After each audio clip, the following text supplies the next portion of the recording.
เช้าวันใหม่ที่หลวงพระบางผมตื่นแต่เช้าตรู่ขับรถมอเตอร์ไซค์ออกจากที่พักเวียงเจริญเกสต์เฮาส์มุ่งหน้าสู่น้ำตกตาดกวางสีที่อยู่ห่างจากตัวเมืองหลวงพระบางออกไปราว32กิโลเมตร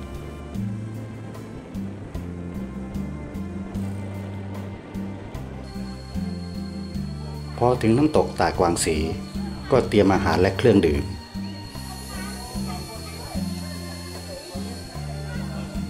แล้วซื้อบัตรผ่านเข้าชมน้ำตกค่าบัตรคนละ 20,000 เกบประมาณ80 บาทครับเดินผ่านซุ้มประตูทางเข้ามาก็เจอป้ายแผนที่ป้ายแจ้งว่าน้ำตกมี4ชั้นครับ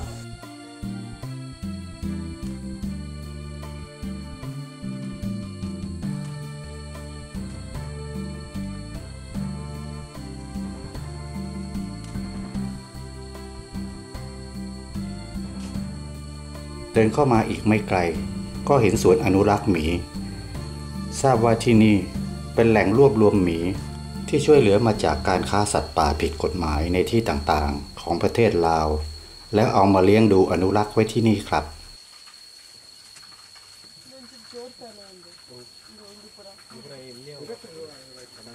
ที่นี่ชื่อกวางสีแต่ไม่มีกวางสีตัวเป็นๆให้ชมนะครับชมหมีตัวเป็นๆแทนไปก่อนแล้วกัน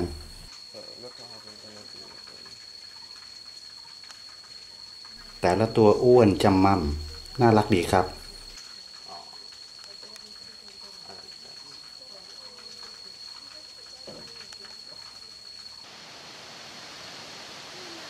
จากสวนหมีเดินมาอีกไม่ไกลก็ถึงน้ำตกชั้นแรก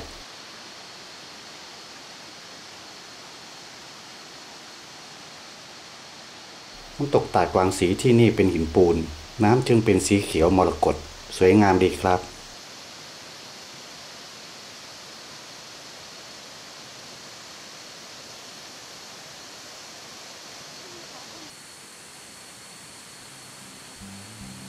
ผมพยายามหาจุดเหมาะๆเพื่อตั้งกล้องแล้วรอจังหวะที่ปลอดนักท่องเที่ยวที่สุด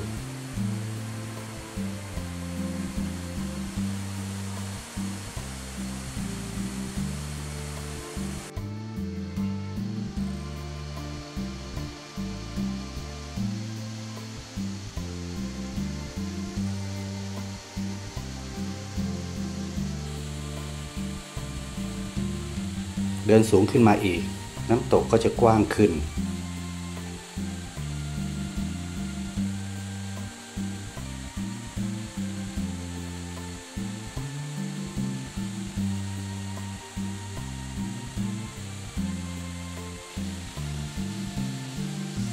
น้ำไหลแรงดีครับ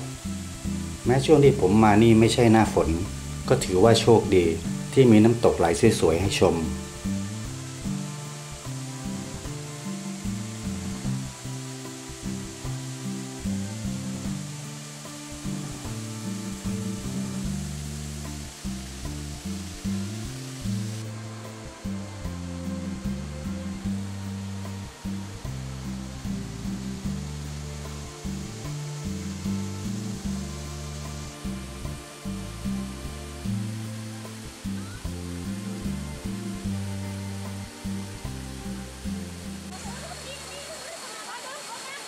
มาถึงชั้นที่2จุดนี้นักท่องเที่ยวลงเล่นน้ำกันเยอะครับ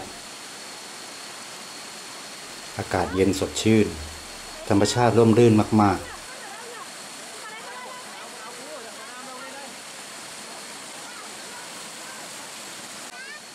นักท่องเที่ยวเป็นชาวต่างชาติทั้งนั้นเลยครับกำลังสนุกกันใหญ่เลย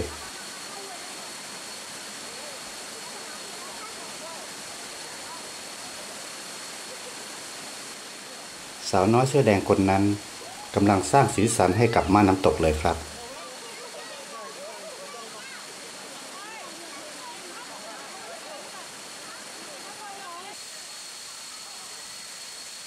เดินถัดมาอีกนิดเป็นลานหินปูนกว้างๆแอ่งน้ำมีขนาดเล็กครับนักท่องเที่ยวจึงไม่นิยมลงเล่น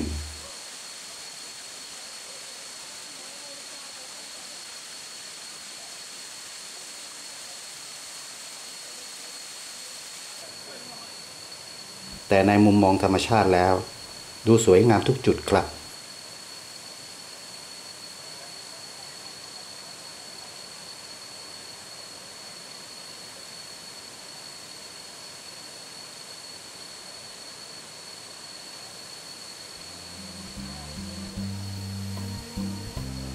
ขึ้นมาถึงน้ำตกชั้นที่3พอถึงจุดนี้ท้องผมร้องจ๊อกๆเลยเพราะหิวแล้วครับ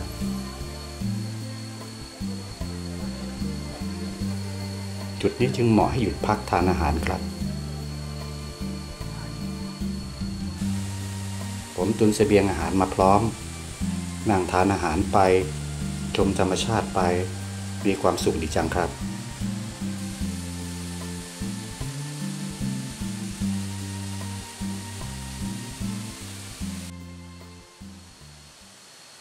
แล้วก็ขึ้นมาถึงชั้นที่4ที่ถือว่าน้ำตกชั้นนี้เป็นไฮไลท์สำคัญของน้ำตกตาดกวางสีเป็นจุดที่สวยที่สุดครับ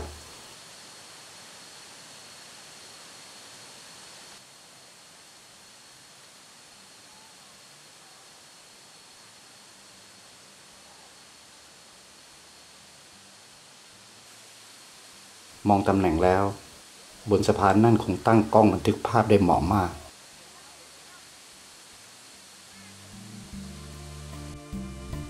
อย่างที่คิดไว้ครับจุดนี้เหมาะมากบันทึกธรรมชาติได้เต็มสมบูรณ์แบบ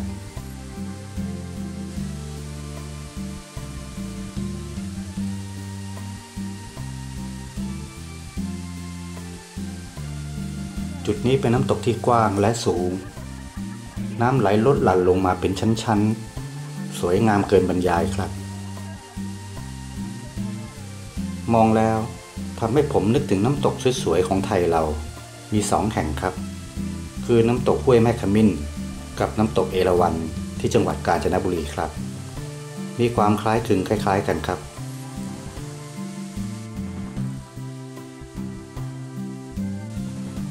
สิ่งที่น่าชื่นชมที่นี่คือนอกจากความสวยงามของตัวน้ำตกแล้วต้องขอชมด้านการดูแลรักษาระเบียบของสถานที่เขาอนุรักษ์ไว้ไม่ให้วัตถุความเจริญเข้ามาปะปนมาก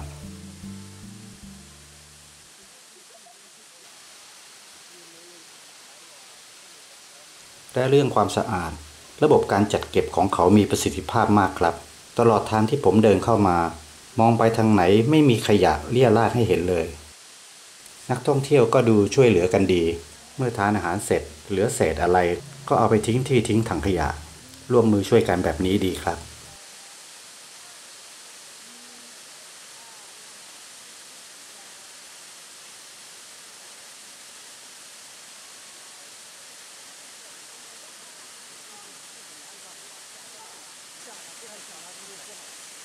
อีกสักพักหนึ่งนะครับผมจะกลับเข้าตัวเมืองหลวงพระบางแล้วไปชมวิวกันบนพระธาตุภูสีด้วยกันครับ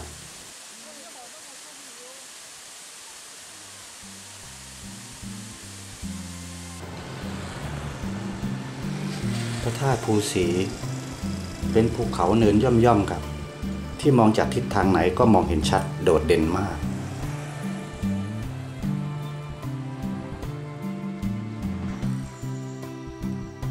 ด้านหนึ่งติดกับแม่น้ำคานครับส่วนอีกด้านหนึ่งติดกับวังและพิพิธภัณฑ์ผมจะขึ้นภูด้านแม่น้ำคานครับ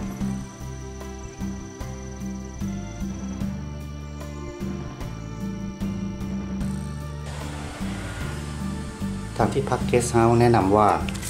ควรเดินขึ้นพระธาตุด้านนี้แล้วไปลงอีกด้านหนึ่งเพราะขึ้นด้านนี้ไม่ไกล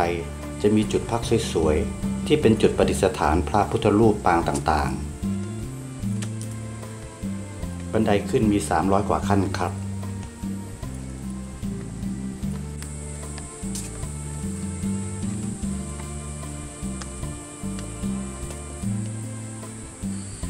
ขึ้นมาไม่นานก็ถึงจุดพักแรกมีพระพุทธรูปให้ชมให้ไหว้เหมือนที่เขาบอกมาครับ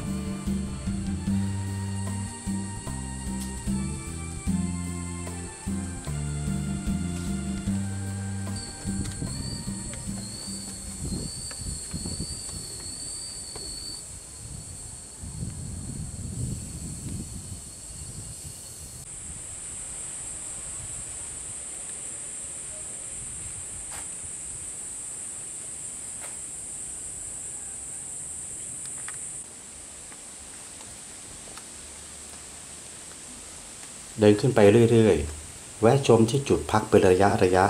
ไม่เหนื่อยครับ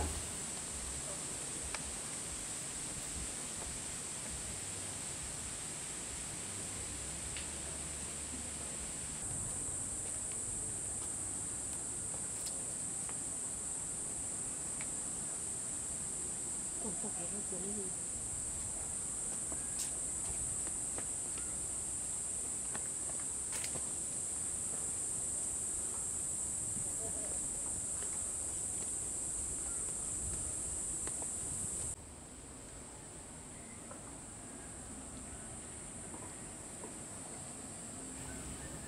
งจากบนนี้วิวสวยงามมากๆครับนี่ขนาดยังไม่ถึงยอดภูก็มีวิวสวยๆให้ชมตลอดทาง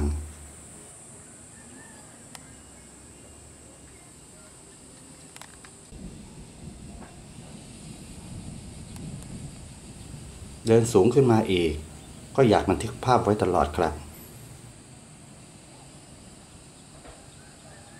มองเห็นแม่น้ำคานและเมืองหลวงพระบางสวยดีจริงๆ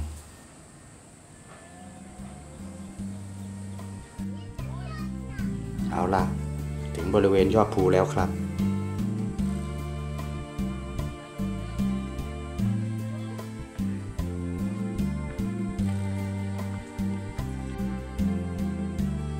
มีระเบียงเดินชมวิวทั้ง4ด้าน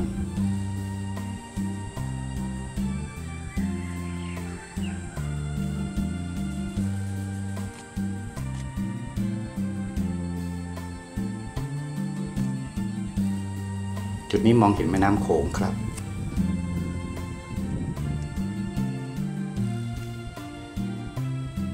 นั่นเป็นลานชมวิวชั้นสุดท้ายบนยอดภูศรี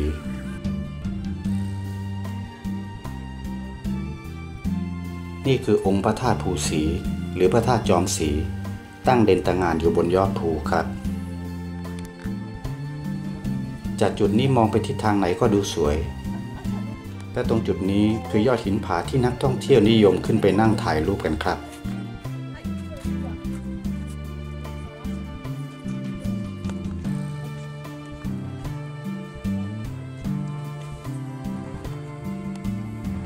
แต่เป็นจุดที่หวาดเสียวเหมือนกันครับ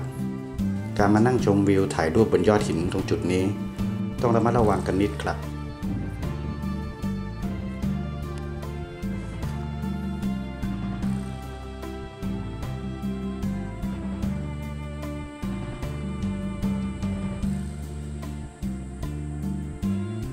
วิวสวยงามมากๆมองเห็นทั้ง2แม่น้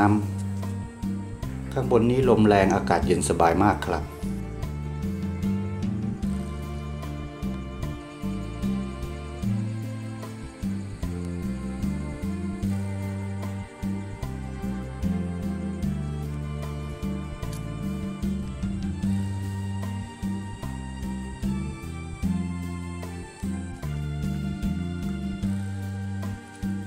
ตอนเดินลงจากภูผมเดินลงทางด้านหน้าวังครับเป็นทางเดินยาวๆไม่มีจุดพักสวยๆเหมือนทางด้านนู้นแต่ก็เป็นทางเดินที่เดินลงสะดวกครับ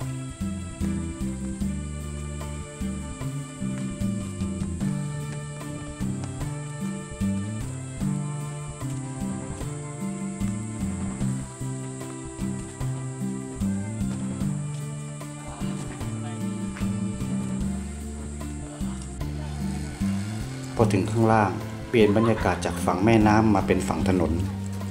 มองเห็นตลาดกลางคืนอยู่ด้านซ้ายกำลังกางเต็นท์เตรียมเปิดขายของกันเลยครับจุดนี้เป็นบริเวณหน้าวังมีพิพิธภัณฑ์ของหลวงพระบางตั้งโดดเด่นอยู่เป็นวิหารพิพิธภัณฑ์ที่สวยงามครับ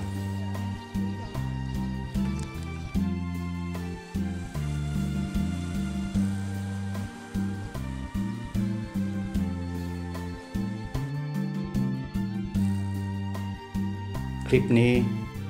ผมคงต้องขอกล่าวลาท่านผู้ชมแต่เพียงเท่านี้ครับตอนหน้าเราจะไปน้ำตกตาดแซ่และไปวัดเชียงทองที่มีชื่อเสียงของหลวงพระบางด้วยกันครับสวัสดีทุกคนครับ